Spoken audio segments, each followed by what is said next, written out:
কদিন আগেই দেশে সুপারস্টার অভিনেতা শাকিব খানের শিক্ষাগত যোগ্যতা নিয়ে প্রশ্ন তুলে শিরোনাম হয়েছিলেন চলচ্চিত্র অভিনেত্রী নিপুণ।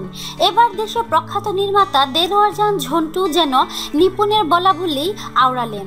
শাকিব খানকে তিনি এবার সবার সামনে 8 পাস বলে খুব ঝাড়লেন। বাংলা চলচ্চিত্র ইন্ডাস্ট্রিতে চলছে একের পর এক সংকট। শুধু সিনেমাই নয়, বরং টেলিভিশনেও চলছে এমন সংকট কাটিয়ে উঠতে এবার এফডিসির বিভিন্ন সংগঠনগুলোর সঙ্গে এক হয়ে কাজ করতে পাশে দাঁড়িয়েছে টেলিভিশনের বিভিন্ন সংগঠনের নেতারা। টেলিভিশন ও চলচ্চিত্রে বর্তমান সংকট কাটিয়ে উঠতে এফডিসির জহির রায়হান কালার ল্যাব মিলনায়তনে আয়োজন করা হয় একটি মত বিনিময় সভার।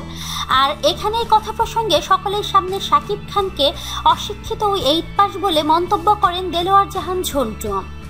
যৌথ প্রযোজনা নিয়ে আন্দোলনরত অবস্থায় যখন চলচ্চিত্র ঐক্যজোট থেকে তথ্য মন্ত্রণালয়ে চিঠি পাঠানো হয়, তখন সংবাদ সম্মেলনে কথা বলেন শাকিব খান। তার এমন আচরণে ক্ষুব্ধ নির্মাতা দেলোয়ার জাহান ঝন্টু।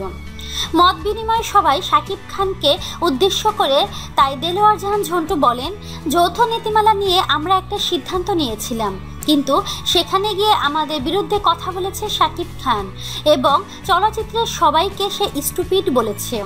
ওর কথা শুনে মনে হবে ছেলেটা 8 পাসও করেনি।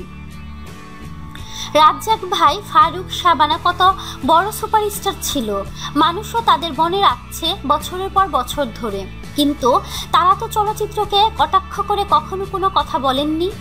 শাকিব বলেছে কারণ সে অশিক্ষিত, সে নিজেকে বিরাট বড় মনে করে। এরপর টেলিভিশন নেতাদের উদ্দেশ্য করে তিনি বলেন, যদি কখনো শাকিবের সঙ্গে তাদের অভিনয় শিল্পীদের অভিনয় করার কথা আসে, তারা যেন শাকিবকে বয়কট করেন। তো প্রিয় বন্ধুরা, আপনাদের কি মতামত তা কমেন্টের মাধ্যমে আমাদেরকে জানিয়ে দিন। আর অবশ্যই আমাদেরকে লাইক, কমেন্ট, শেয়ার এবং সাবস্ক্রাইব করতে ভুলবেন না।